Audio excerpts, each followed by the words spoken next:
organized by the EPSRC Future Composites Manufacturing Hub. Today we have a guest speaker, Professor Francesco Chinesta, who is Professor of Computational Physics at ANSM in Paris and won numerous awards for his world-leading research work. He's also Scientific Director of ESI Group, which develops simulation software for applications in composites processing. This is where our group has cooperated with them formally and also informally for a number of years. They also produce simulation software for applications such as metal forming, crash simulation, and so on. So it's quite a wide variety of applications, really. And in his presentation today, Francesco Chinesta will give us an insight into his work on hybrid twins based on artificial intelligence. And I hand over to you, Paco. Thank you very much, Andreas. Can you hear me? Perfect. So I will try now to share my screen. And if everything is ready, we could move on. 1 second to close all the screens. Can you see my screen? Yes. Perfect. Excellent. So first of all, again, thank you very much for inviting me for this seminar. As just introduced, I will try to discuss about this new concept that we call hybrid twin. It's a young collaboration between ARCEMETIer and SAM in Paris and ESI Group in the context of a chair that try to focus in the two ingredients of hybrid twins. The first one is physics, but physics in real time. And the second one is data manipulated by artificial intelligence, again, artificial intelligence also in real time. And I will try to focus, because this meeting today is about composites. I will try to focus in composite manufacturing, because this is one of the activities in our research. And this is one of the main activities at ESI, even if ESI is focusing in many aspects, materials, forming processes, and structural and system engineering for many materials and not only for composites. So this is for the introduction, and obviously something is clear today.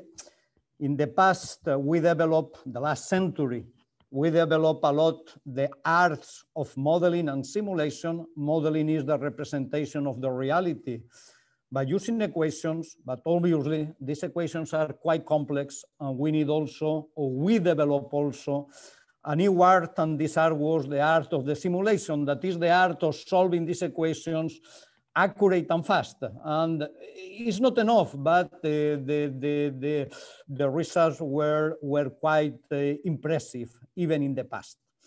And now the idea is there is a new engineering, and we need to move to something new, and this something new is based in performances. That means taking the right decisions at the right moment, and taking the right decisions at the right moments. This means that we need to speed up everything. We must be accurate, and we must be fast. And this is the two key words of my presentation today is accurate and is fast. Okay, so after this short introduction, I start the presentation with these two images. The one in the top on the left, this is the last century engineering. That is wonderful. It's wonderful. There is not a criticism on that. But the problem was, at that moment, we used nominal models. Nominal model means equations that are expected representing the reality, but we know the reality is the reality, and our approximation to the reality sometimes is not perfect. But in the past, we used these nominal models with nominal loadings, because when we are creating a design, we need to assume something that represents the loading that this object will experience during its life. And we use also a little bit of data in order to characterize or to calibrate the material models or the forming processes. And when we put all this together, the nominal model, nominal loadings, and the data simulation for model calibration, the models are quite complex, and in order to solve it, we call it simulation. We use powerful computers, and at the end, from the solution of these computers, we evaluate predictions, the predictions of the performances, and if mechanical performances and other are good enough, we start the production of the design. So this was more or less the engineering in the 20th century. Now things are being a little bit different because, as indicated in this image, the world is changing.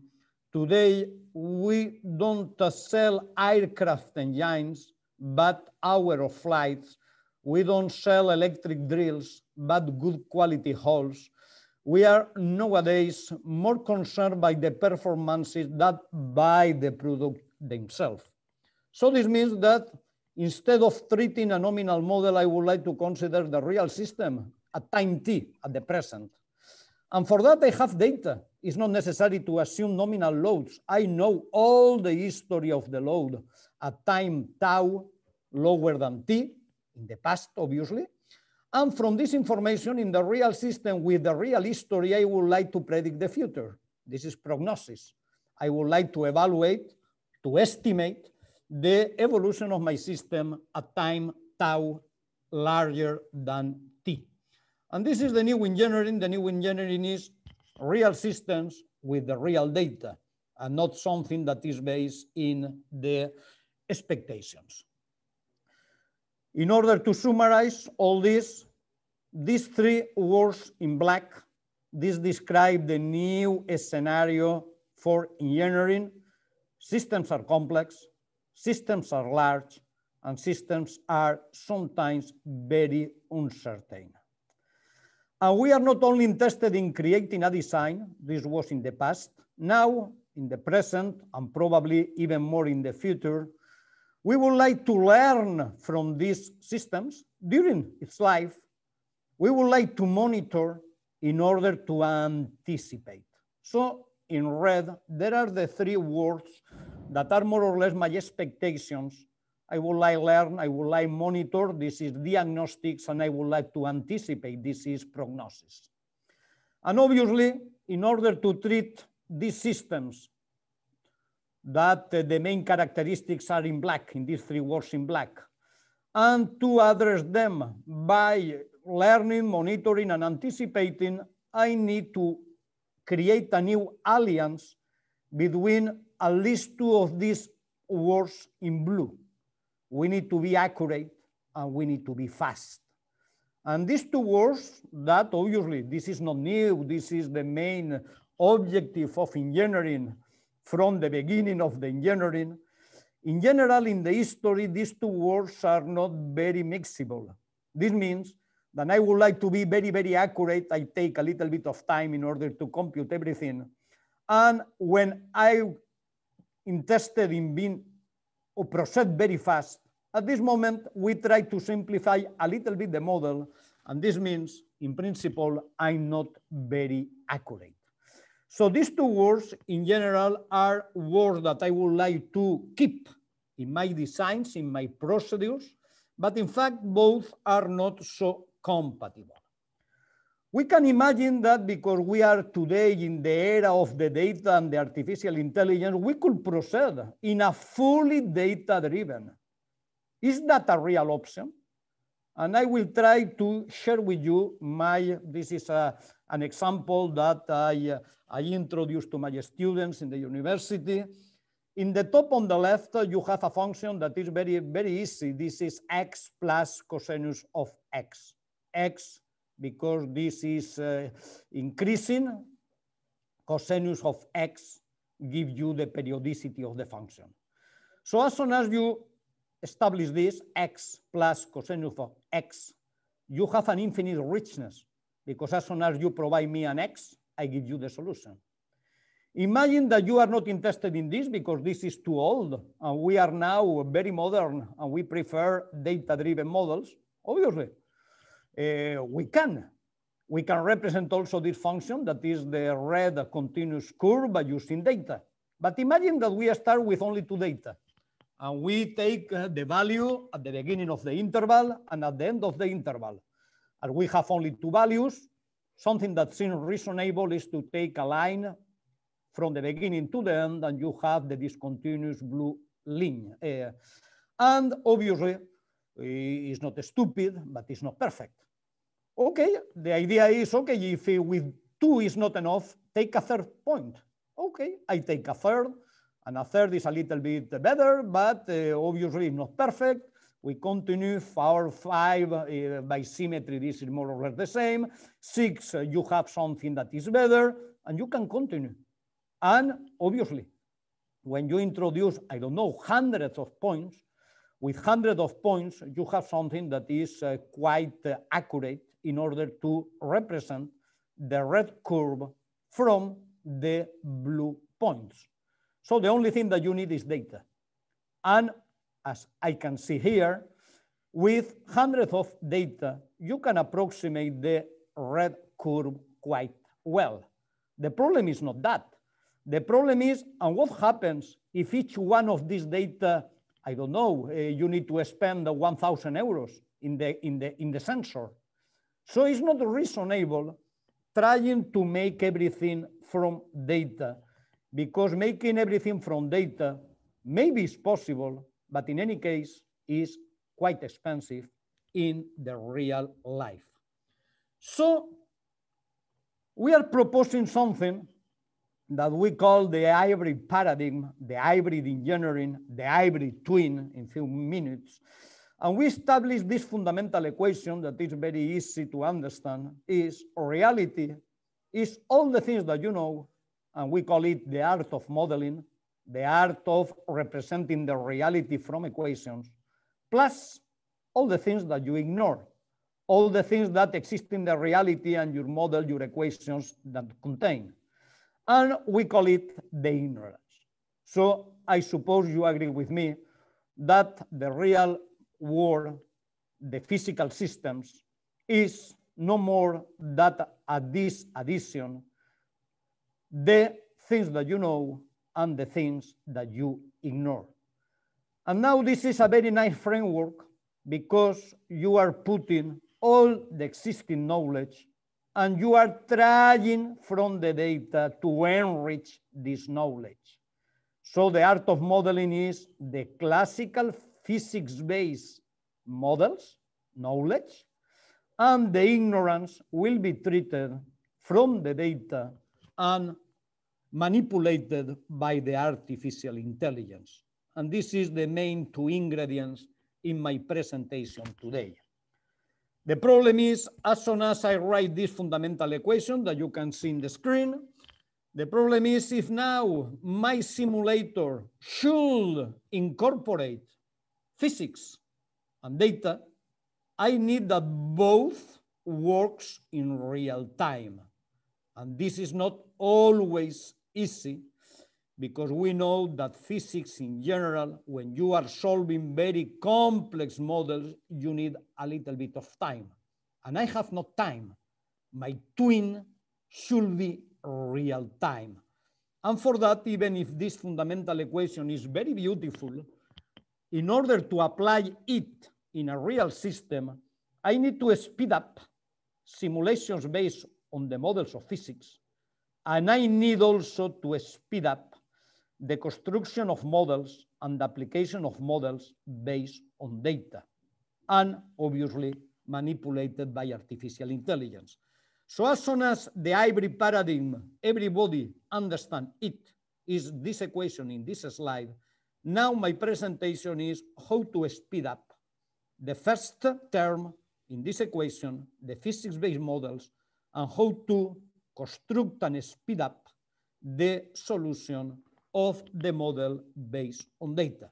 So the rest of my presentation is how to proceed in each one of these terms in my equation. And I will start with models based on physics. that are coming from the art of modeling of the last century. And my problem here is how to solve them in real time. And for that, one of our main research activities concerns the use of model order reduction. And in particular, I will discuss a little bit one of them that we call PGD, proper generalized decomposition, quite close to the POD. We are not orthogonal, and we call it G from generalized. And we create at TSI a platform that now can even run in the cloud. And that is not secret. We are using non-intrusive model order reduction because modifying today the existing software, this is very expensive and very difficult. So we try to construct meta models, surrogate models, but with two particularities with respect to the state of the art. What is new, because in these slides, everything seems very classical. We start from a design of experiments that are the points that define the parameters in the model.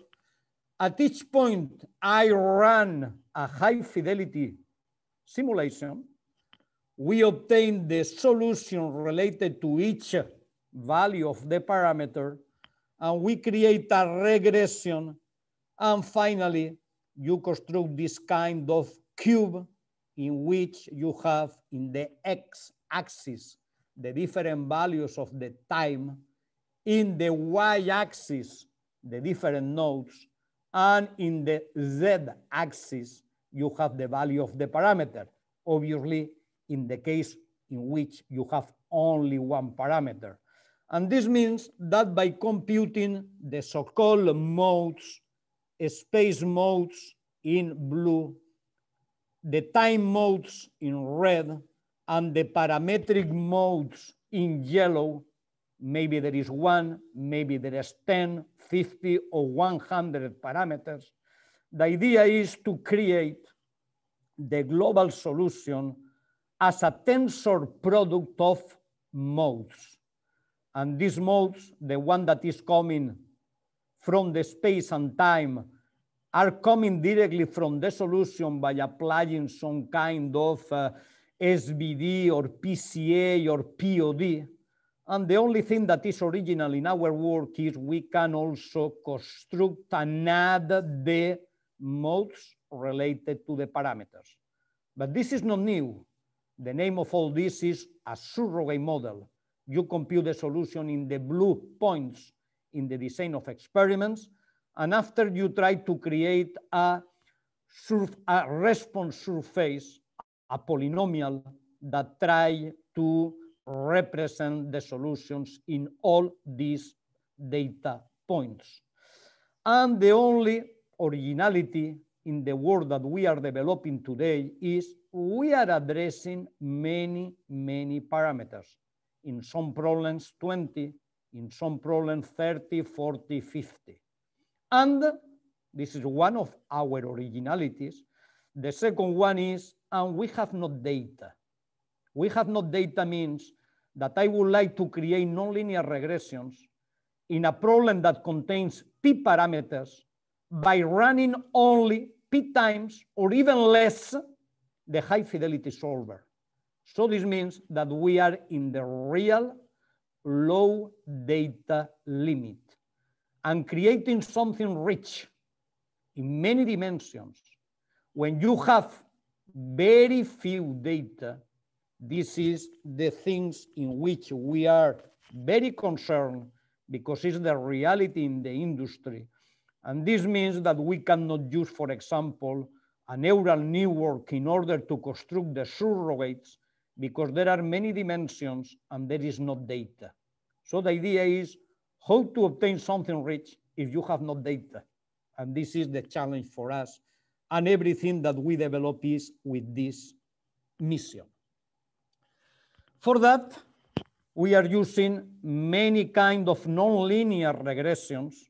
Obviously, the one on the left, that is the polynomial one, we know that is very limited.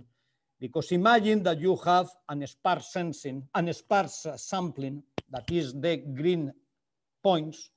If it's structured, I put these dots in red. But when you start in polynomial case, you can imagine that you put these points by using the Latin hypercube. This is a random sampling. And you know that you can approximate something like a linear regression. This is quite good. But if the physics is nonlinear and you try to enrich your polynomial approximation basis in order to obtain better approximations, the problem that you obtain is you have the overfitting. That means that when you are mixing high order polynomials in random samplings, and you try and you have the quantity, the amount of data is not so large, you obtain these very big oscillations that we call overfitting. For that, obviously, you can use other points and you need to use other polynomials if you are interested in increasing the accuracy. That is the things that we discuss in the bottom of this image. And in order to make better and to avoid overfitting, we create many nonlinear regressions with the idea of, as you can see in all these technologies, the number of data that you need is equal to the number of parameters that you have. And you are extremely nonlinear. The only thing that we are using is PGD, that is only in order to refer that we are making variable separation in order to treat the multidimensional case, the multiparametric case. This is the first keyword. PGD means many parameters. And in order to obtain something in this limit in which you have many parameters, we are using the separation of variables. So this is separation of variables means PGD. And the second one, in order to enrich the approximation to be nonlinear, even if you have very few data points, and to avoid overfitting, we are using regularizations, in particular the L1 regularizations, and we obtain this elastic net that is a combination of rich and lasso regularizations, and by using them, we can obtain very rich and nonlinear regressions even in the low data limit. So we are only proposing new nonlinear regressions able to address the multiparametric settings and in the case in which you have very few data. And in order to illustrate this, here you have some of the problems. ESI is working in Crash for many years.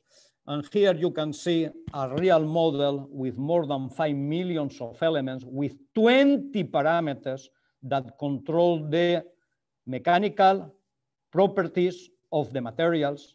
It describes also the thicknesses of the sheets that we are using in the structure, and also the velocity of the impact, the direction, etc.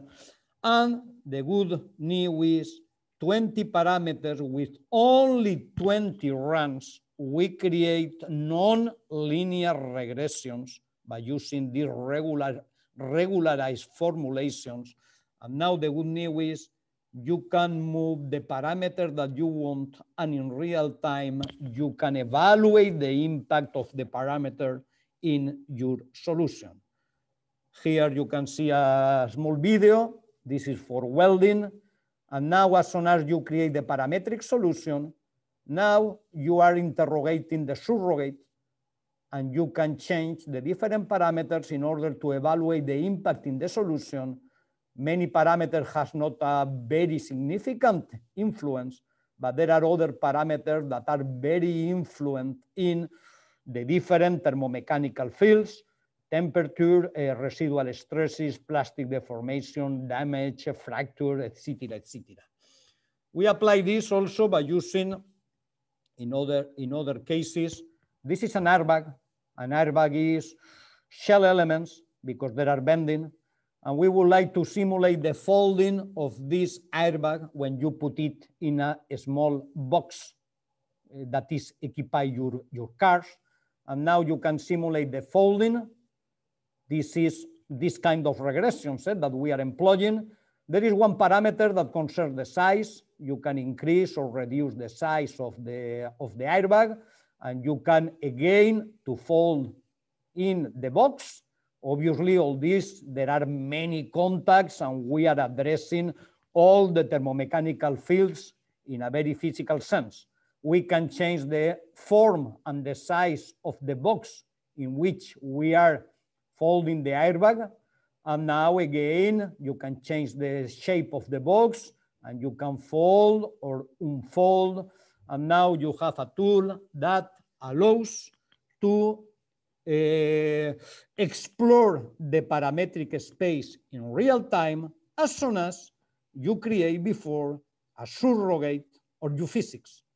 And the only thing that is original in this work, as I commented before, there are many, many parameters, and we start for very few runs of the high fidelity solver because each simulation, for example, in the case of crash, is very expensive. Another activity in which we work a lot in the past was in automated tape placement in collaboration with Airbus in particular for many applications. And in that case, the simulation, the residual stresses, the thermal field depends on many parameters. The first one is in the lying velocity, V. The second one is the power that you are applying by using the laser. After there are many parameters, H1, H2, H3, etc., that controls the thermal resistance in the interfaces between the different plies. And even in one of the simulations, we consider that the orientation of the fibers in each one of the plies was a parameter. So this means that in some cases, we solve a parametric problem with more than 30 parameters.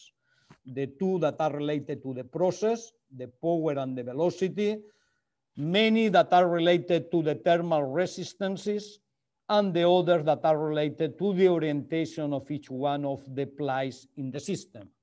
And at the end of the day, the thing that we transferred to Airbus at that time, this was this kind of explorator of the parametric space in which you can change the different parameters in order to obtain the temperature profile.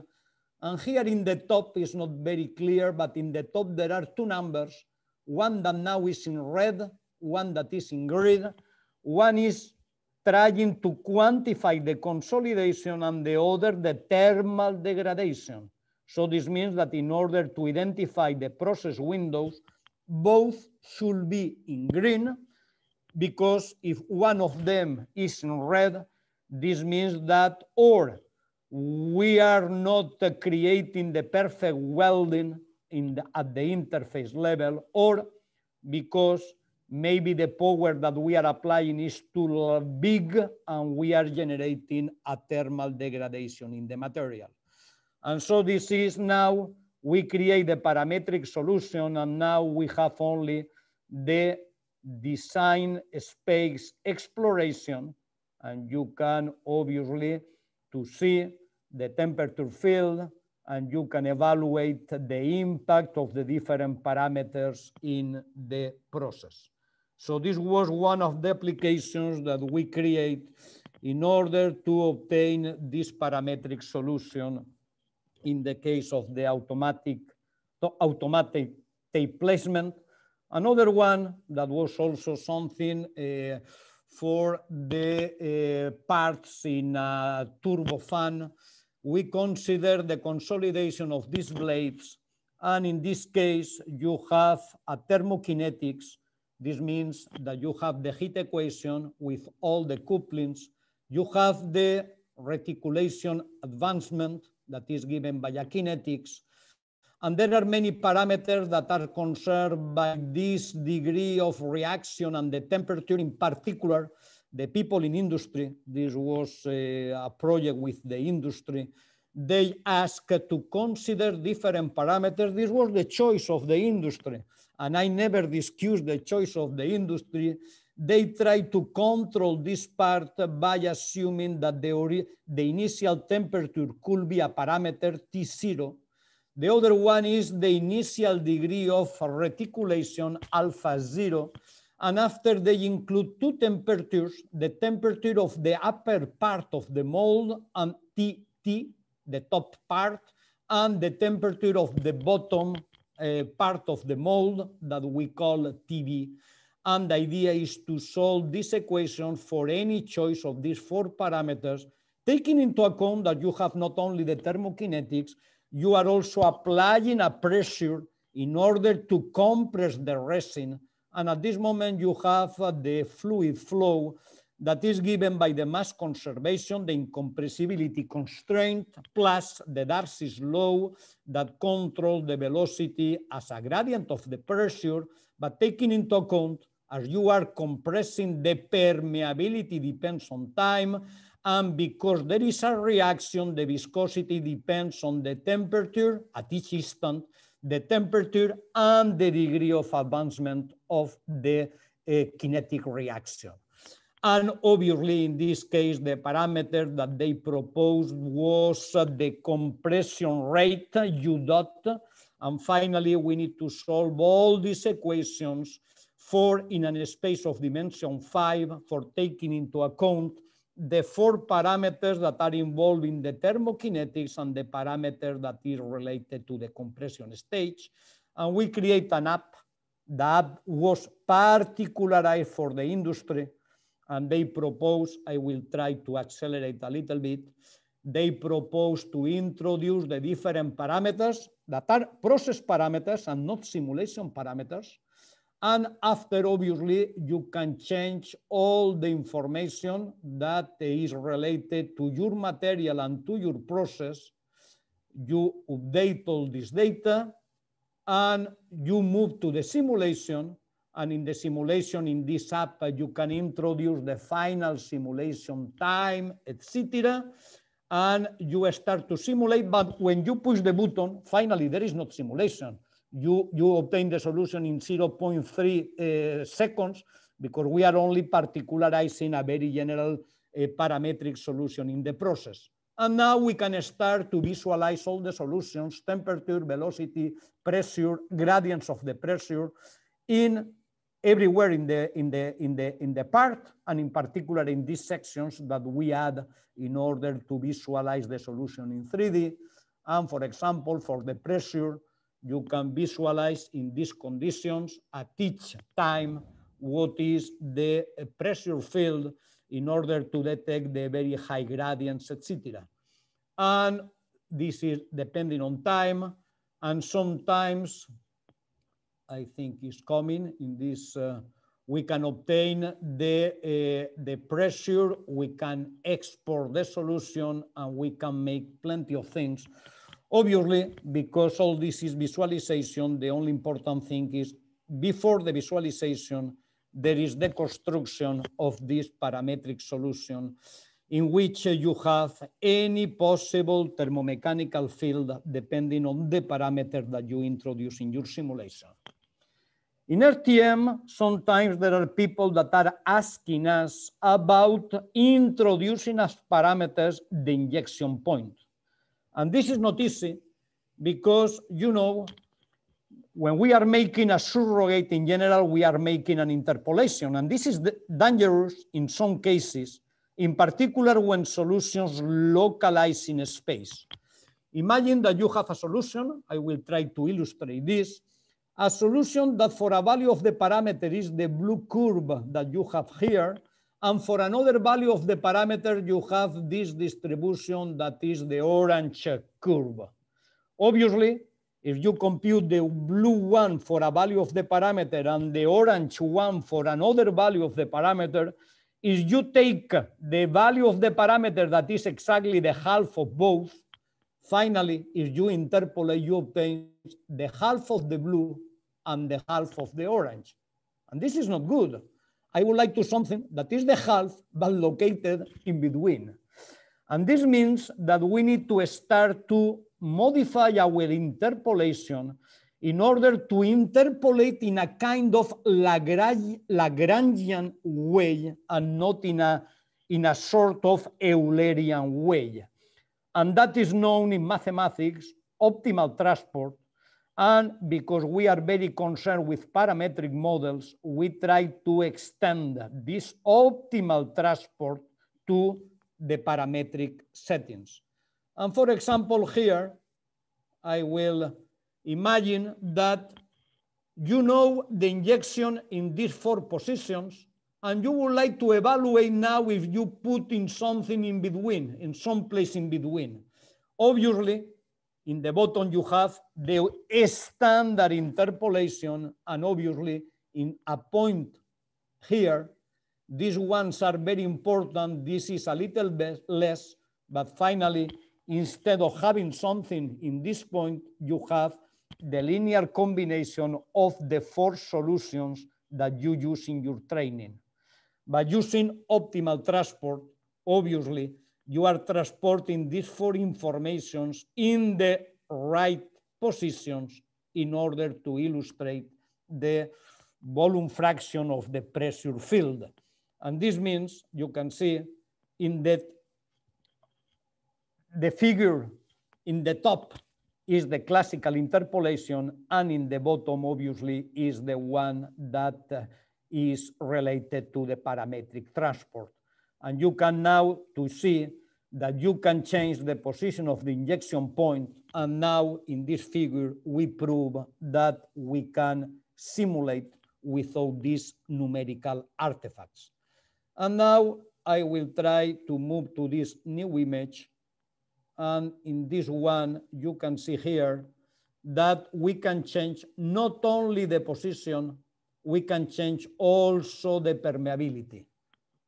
I will try to stop this one and to move with this one. I'm not sure if it runs, because when we move here, no, we cannot show this image, but yes, now we're running.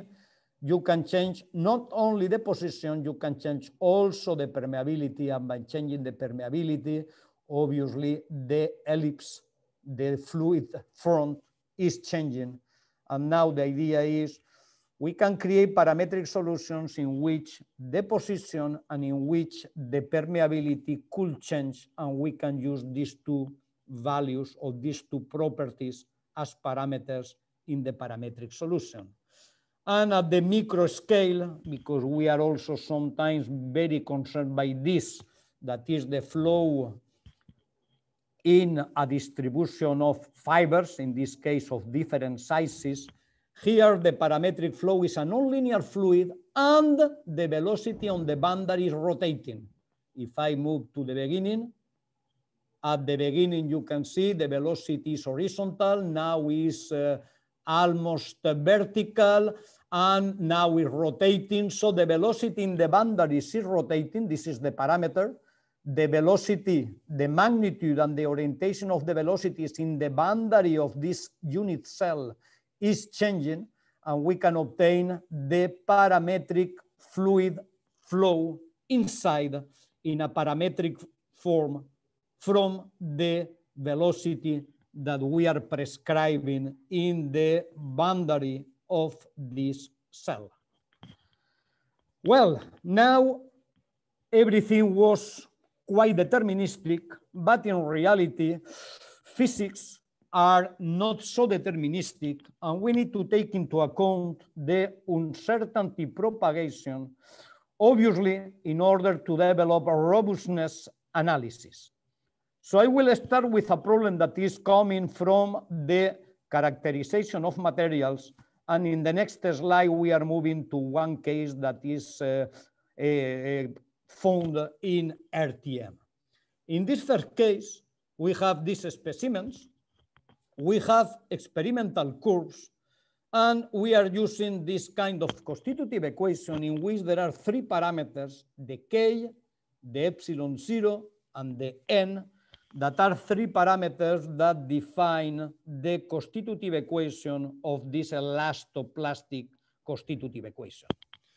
You take all this, you simulate for different values of K, epsilon 0, and N, and for each value you obtain a curve, that is the traction curve, in which you are representing the force that you apply and the elongation of your specimen. And obviously, depending on the values, there are the fracture limit arrives in one position or in another one.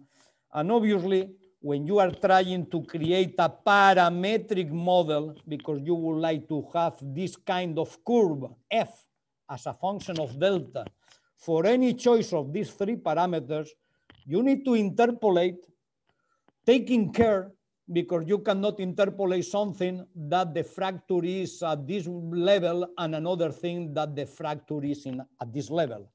We need to create a sort of mapping in order to superpose all the curves, and after we interpolate, and after we come back, depending on the value of the parameters. So this is the first point that deserves some attention, by the fact of we cannot interpolate directly all these curves, but by putting all them in the same reference curve, we can interpolate and we can come back to each one of them. And the second one is when people establish that finally K is not a reality, K is a distribution of probability, epsilon 0 is a distribution of probability, and N is a distribution of probability.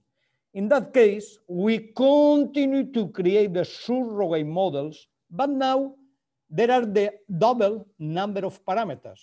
We consider as parameters the average of K, the average of N, and the average of epsilon 0, the standard deviation of K, the standard deviation of N, and the standard deviation of epsilon 0.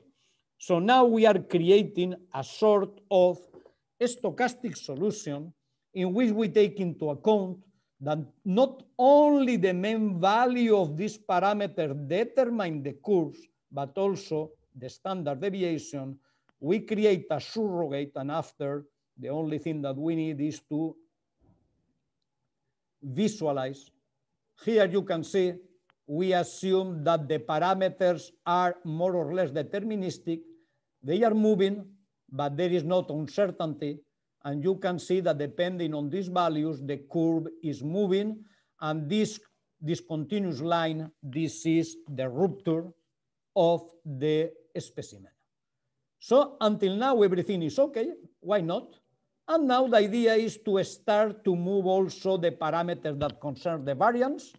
And as soon as you consider that this is the mean value of K and this is the standard deviation, or this and this, you obtain a corridor, an envelope. And now we can see if this is the case, with 95% of probability, your traction curve will be in this plastic plateau in between these two discontinuous black curves, and the point in which there is the rupture will be someplace in between these two lines. So we can quantify probabilities, and for that the only thing that we are making is a post-processing of these parametric solutions, in which now we have two parameters, the mean value and the standard deviation. Obviously, richer statistics can be introduced also in this kind of platform. So finally, again, we are creating surrogates, but these surrogates are a little bit richer because we introduce many statistics. Now, one problem that is related to the filling process of this part, that is one part quite important in the automotive industry. And we have here a pressure sensor. And the idea is to connect all this with all the system modeling related to the injection machine, in order to control the temperatures, in order to control the fluid flow rate, in order to control many, many things. And the first step is clear, is to simulate this for different parameters that are related to the kinetics, because this is a reactive fluid. And obviously, the higher is the viscosity, I have problems with the filling process. If there is blue, we have a problem. If everything is more or less red, this means that the filling is perfect. So in this case, you can see that if the viscosity is very high or the reaction is very, very fast, we have some problems related to that.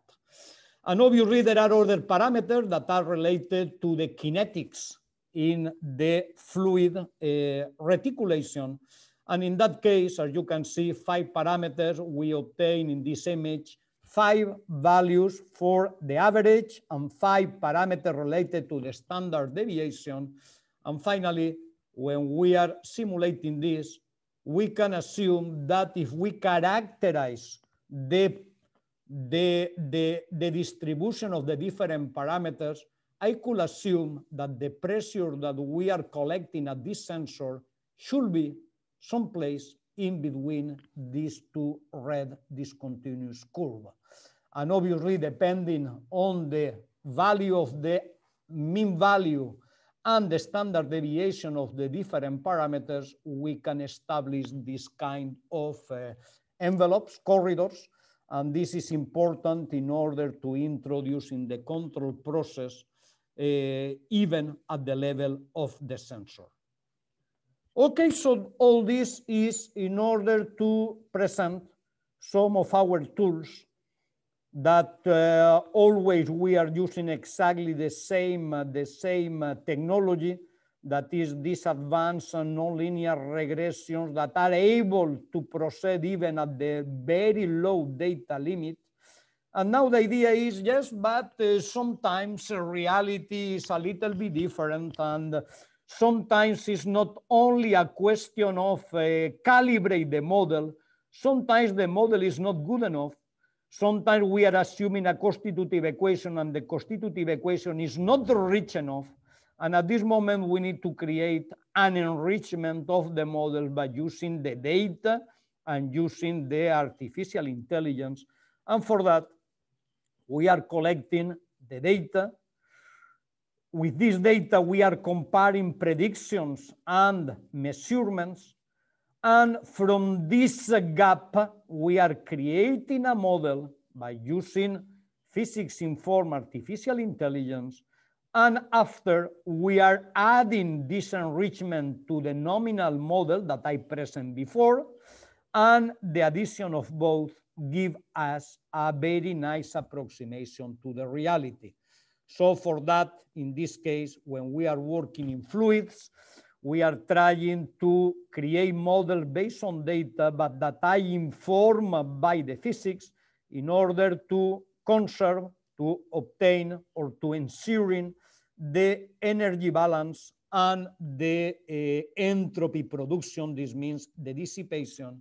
And here I will show you a short video in which, with our colleagues in the University of Zaragoza, with Elias Cueto and his team, we are trying to learn the movement of a fluid in a glass. So different kinds of fluids, water, glycerin, blood, butter, honey, mayonnaise, or chocolate. And now, depending on the rheology, obviously the movement is quite different. We try to compare with standard models. We obtain the difference. We create a model of the difference. We add to the physical model. And now the good news, I will try to move here. The good news is, I accelerate a little bit. 1 second here. Here there is the reality and the water is in the glass. Here is the case that I'm showing in a few seconds. The glass is the glass, but the fluid is not inside. I put a numerical fluid inside. So this is augmented reality. The fluid is not inside, but I learn the kinematics of this fluid. And now I can superpose the empty glass and the hand that is moving it, and I introduce the fluid in an artificial way inside. So this is a fluid that I learn from the data that we collect, and now we are putting the fluid, the virtual fluid, inside the glass. So this means that now, as the artificial intelligence is physically informed, we can process very fast, and we don't need a lot of data, because finally we need only to apply this artificial intelligence on the deviation between the reality and the physics. I like a lot the physics. I can solve physics in real time. If the physics in real time is enough, I don't need artificial intelligence. But if my physics in real time, even in real time, is not good enough, the accuracy is not enough, at this moment, I'm using the data, I'm using the deviation to learn a model of the deviation. And as soon as you learn the model of the deviation, if you put, you combine with your original model, you can expect that your predictions will be better. And this is a case that proves this in something that is different than the composites, but is very, very clear, I think. So this is the fundamental equation. If you consider your knowledge in a model based on physics, and you can solve it in real time, of course, and you take the data-driven model of the gap, only of the gap between predictions and measurements, obviously, if you add the deviation to the knowledge, you represent the reality. In this case, was a real system. In avionics, you have an engineering system model that is composed of many, many components. And obviously, from this model, I can make predictions, and I can compare the predictions with the measurements. We compare, and if both are not equal, this means there is a gap, there is a deviation between my prediction and my measurements.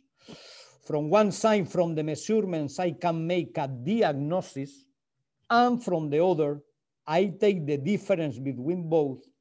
I move this difference into an artificial intelligence, and this means here, the output of this artificial intelligence is the model, the predictions of the gap.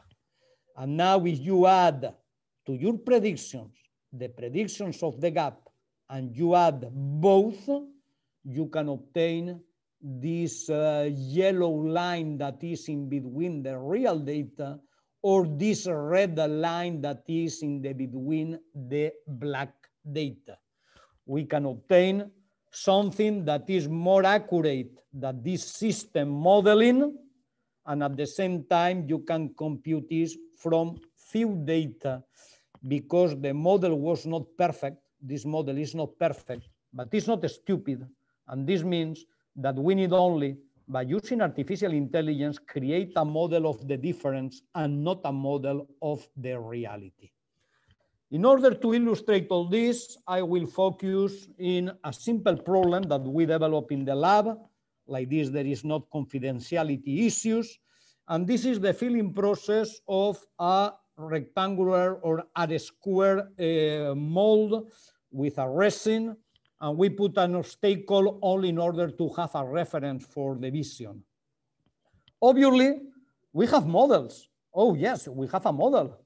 Everybody knows the model, and in particular is the one that is implemented in PAM-RTM from ESI Group. What is the model? Our knowledge is that when we have the resin that occupies this region, we have a domain omega.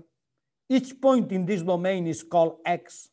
And we have two important fields inside, the pressure field P and the velocity of the fluid at each point in this fluid domain V.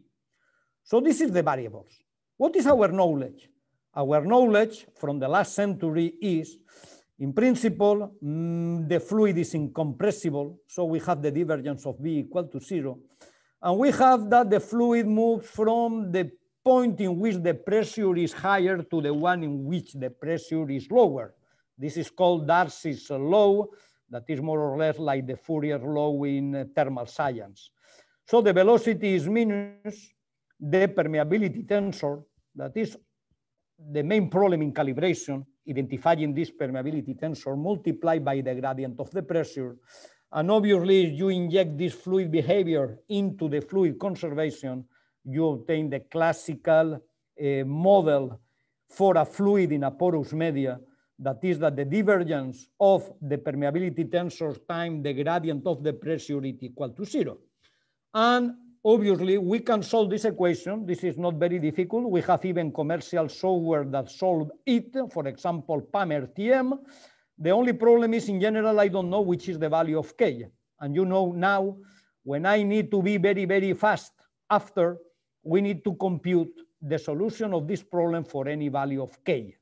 So I'm trying to simulate the filling process of this part for any possible value of the permeability inside. And for that, now you know the recipe. We are using PAM-RTM from ESI. We are solving this equation, and we are computing the fluid front at any time, the fluid domain at any time for any possible value of K. We are creating the surrogate of the filling process. And now, obviously, we can solve it for a very large value, for a medium, for a very small permeability. And now, obviously, this is not the simulation. This is only the visualization of my simulation. This is the slider. You can move this from low to high, and you can obtain in real time, because everything was pre-computed before. The surrogate now is ready. The only thing that I need is here to visualize the different solutions related to the surrogate model of the injection. And this means that now calibration is very easy. If I know the position of the fluid front, I need to move this square, this red square in this interval in order to decrease or to increase the permeability to obtain a prediction that is in agreement with the experiment. And this means we can make calibration in real time because I know the evolution of the fluid domain as a function of the permeability for any value of the permeability, and looking for the optimal or the real value of the permeability is looking for the value key that minimizes the difference between my prediction, my fluid domain that I predict, and the one that I observe. And this means by using any algorithm, for example, Lebemer marker, I can obtain in real time the value of K that allows to superpose the simulation and the experiment. And you can see here, in the moment in which the experiment reached the square, the simulation makes something similar. So at this moment, no need of artificial intelligence. This is physics in real time. And if we have this possibility of solving or creating meta models based on physics, and these models are good enough, I prefer physics because I can certify, because I don't need a lot of money in order to obtain data, than using artificial intelligence that in that case, there is no reason if our models are good enough and runs in real time, I cannot imagine the interest of making something different. But sometimes there is necessity. Imagine here a problem in which the permeability close to the walls decrease because the preform is more compressed, or because I put more textile. This means that sometimes there is something in the reality that cannot be captured by our nominal simulation. So physics runs very, very fast, but physics, the predictions based on physics, are not in accordance with the experimental findings. So this is the risk. We can predict something that is not good, and this is a real problem. Now, what is the hybrid twin? The hybrid twin is, as soon as the predictions based on physics are in agreement with experiments, we don't need making things. But if one day we notice that the predictions are not in agreement with the observations, at this moment I take the difference. I use a nonlinear regression or any other machine learning technology, and I create on the fly, online, I need to create the model of the deviation. And when we put both together, the model based on physics and the one of the deviation, we should obtain a very nice approximation of the reality. In this case, at the beginning, no problem. Darcy's law is perfect. I calibrate it and everything is perfect. But if one day there is an issue, my simulation adapts, because the simulation is the nominal one based on the parametric solution that I construct from PAM-RTM by using these regressors.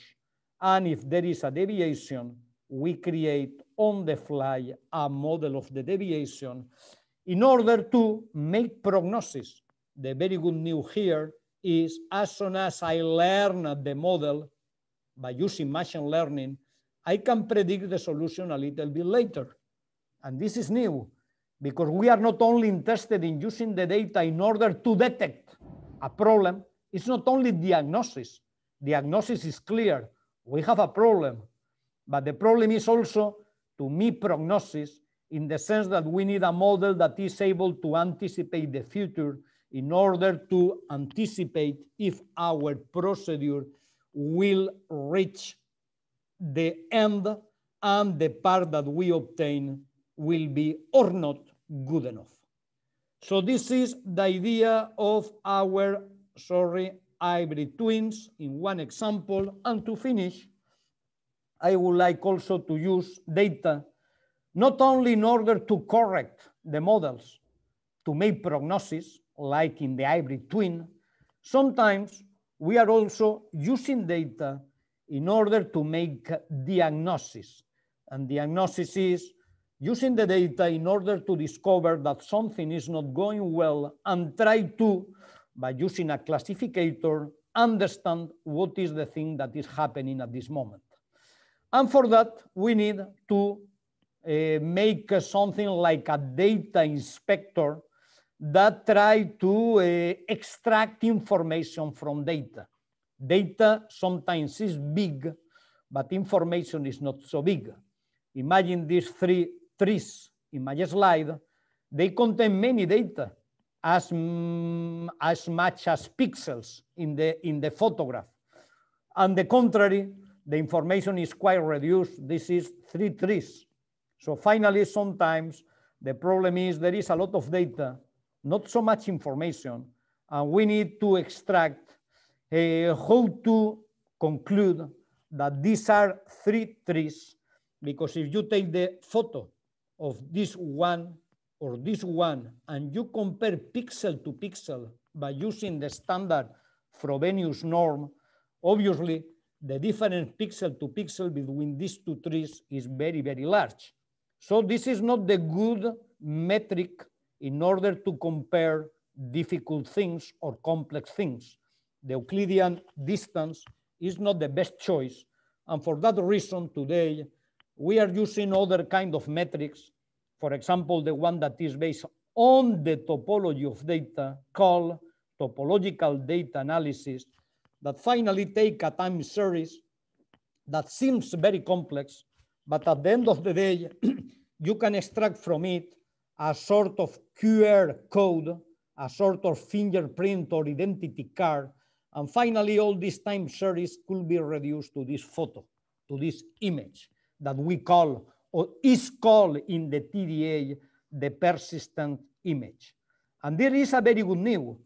All the time series that are similar to this one, similar in a topological sense, because obviously you never discover another one that is exactly the same that this one. all the ones that are topologically similar have exactly the same image. And this means that we are using these images in order to construct a catalog and in order to classify the data. So first, we take all the time series. I will describe this in the last slide that is coming, is the next one. And the idea is from all this data, we extract these persistent images that allows to identify or to make a diagnosis and to classify the fault or the origin of the data that we are considering.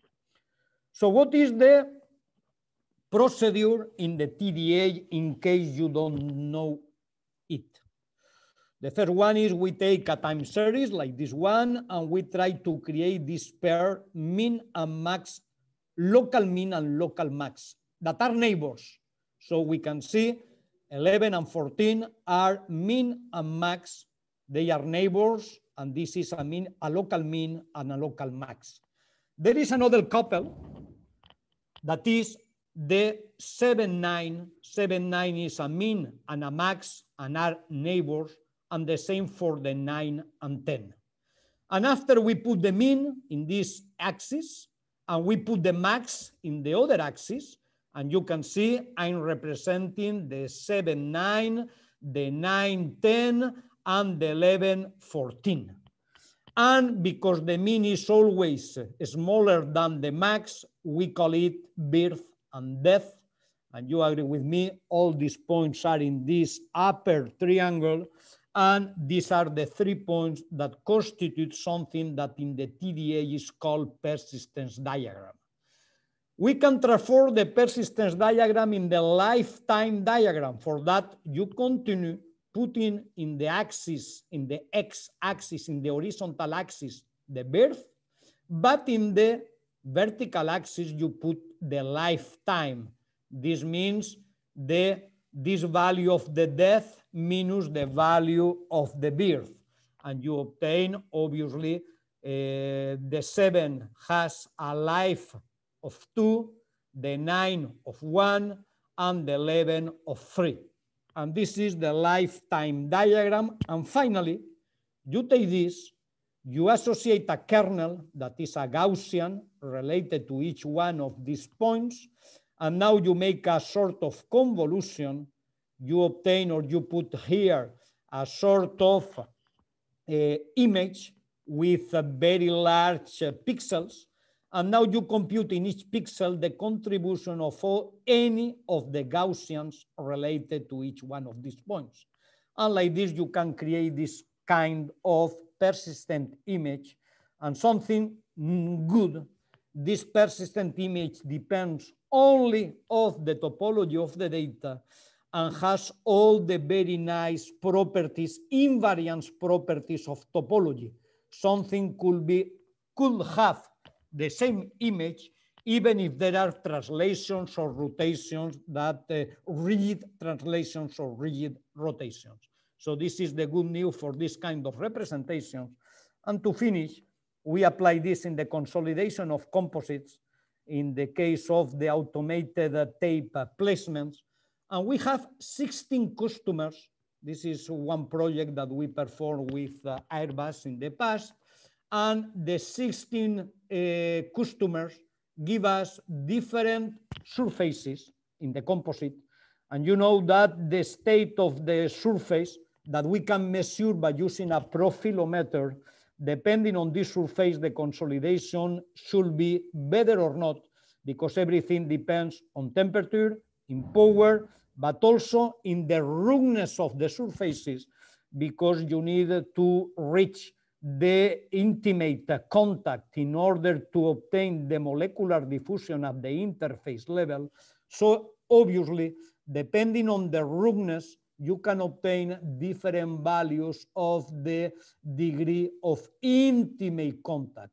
And depending on the surface, you have here the evolution of the degree of intimate contact as a function of time.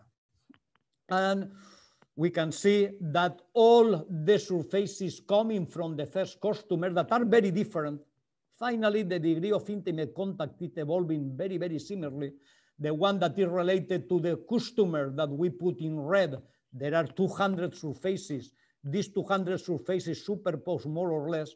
So this means that the consolidation depends on the roughness, but not exactly the position of each one of the asperities in the profile. And this is the good news, because finally consolidation depends on some kind of topology that characterizes the roughness, but not in particular positions of each one of the asperities in the surfaces. And as soon as there is a tape that is coming, you can see here, we have 2,000 surfaces. We can obtain the persistent image for each one of these families.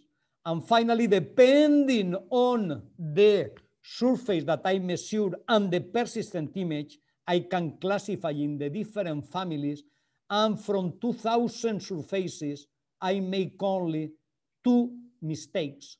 I was wrong in classifying this surface, that I classify as surface from customer 14, and finally was for the first customer. And another one here, but all the other, the 2,000, were classified perfectly. And this means as soon as a surface, a tape, depending on the roughness, I can classify the family. Now I can control in real time, because depending on the power, depending on the velocity, depending on many factors, I can also obtain the evolution of the degree of intimate contact depending on time for the different kind of surfaces. And this means that depending on the surface that I measure online, I can adjust the power in order to obtain the right degree of consolidation in the right time. So this is something that we are performing today in order to mix simulation, because in order to understand which is the effect of roughness on the consolidation, we perform fine scale simulation, but after in operation, I measure the surface in almost real time, we classify, and with this we control. So it's a very nice mix between physics that we use to learn and the data that we use in order to classify and to control the process. And this is all from my side. So the main conclusions are finally, I will move to the first slide, in which I introduce these fundamental equations that we are trying to apply today in this hybrid paradigm, hybrid engineering, hybrid twin, in which finally the things that we are proposing is approaching the physical reality by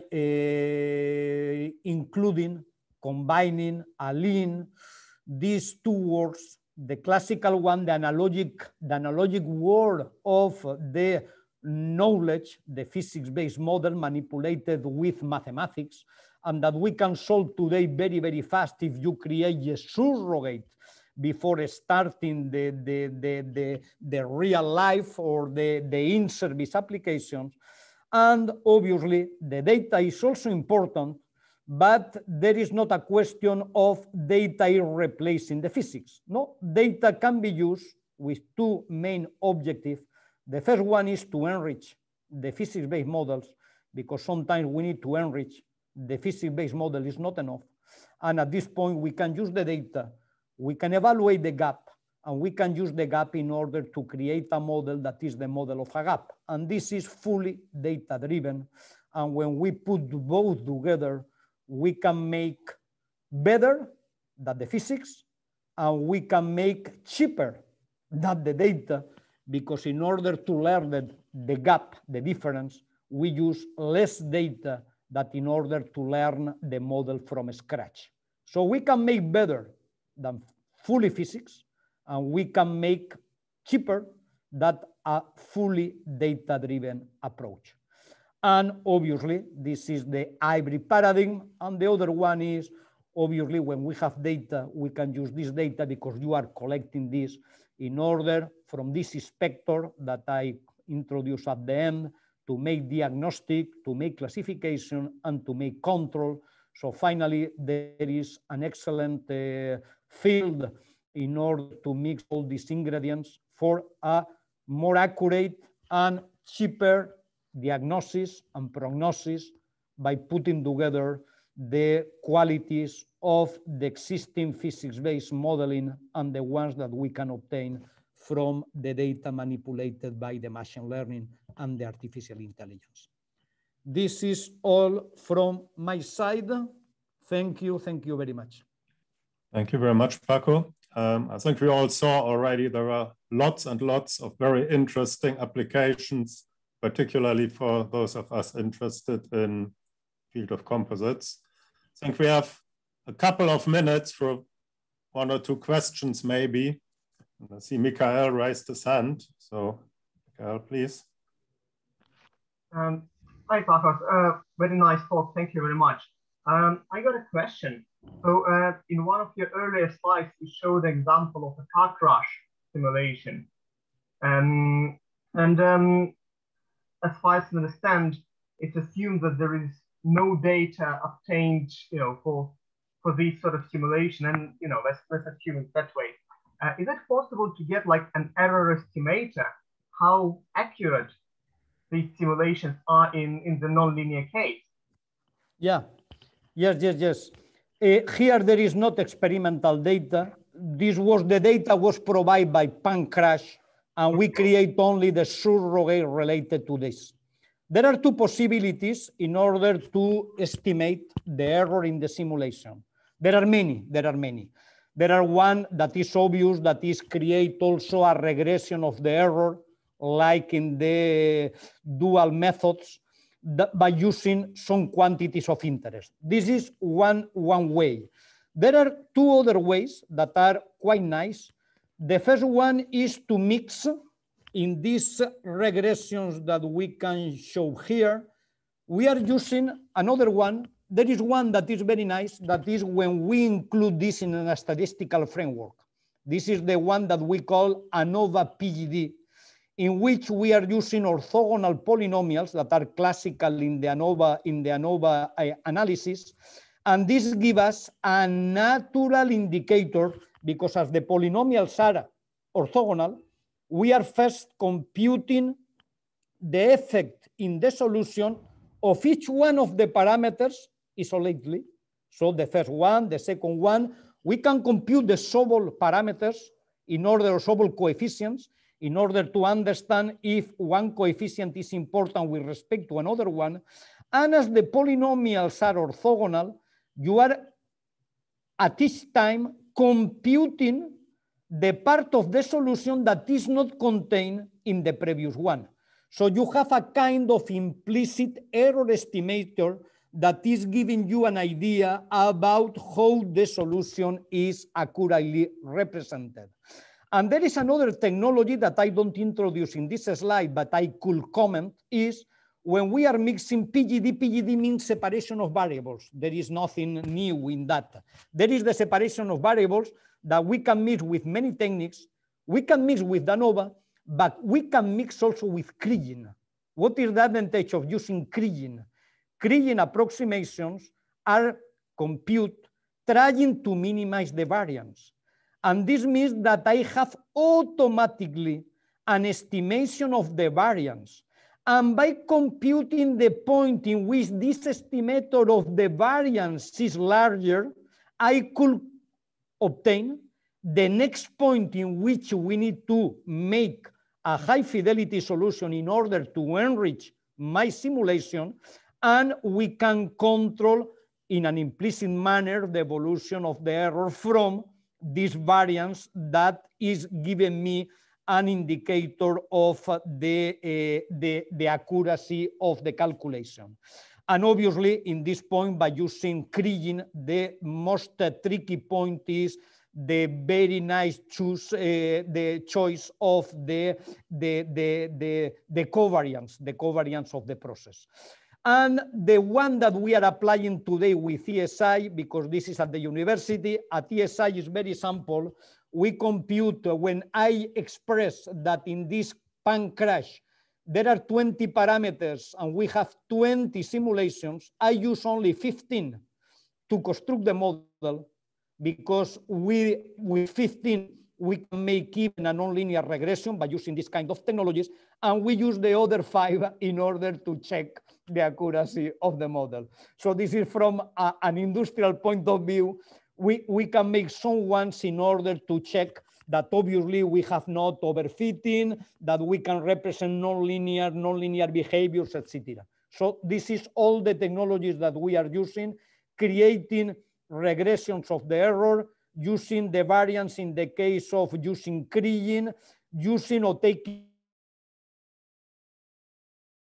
that we are using in the ANOVA, or in some paper that we are publishing, we are working about quantities of interest and we are solving the primal and dual problem in order to have an envelope for the error.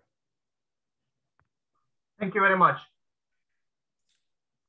Yeah, thank you very much. So unless someone has any absolutely urgent question right now, I think maybe we could conclude the session for now, because I think we overrun a couple of minutes. You can send an email if you have some questions, as obviously I think you are recording this presentation. I could also provide the PPT of my presentation. No problem at all. Okay, so thank you very much for your presentation again, Paco. Thank you. And thanks everybody for joining us today. And I'll see you all later then. And we meet in the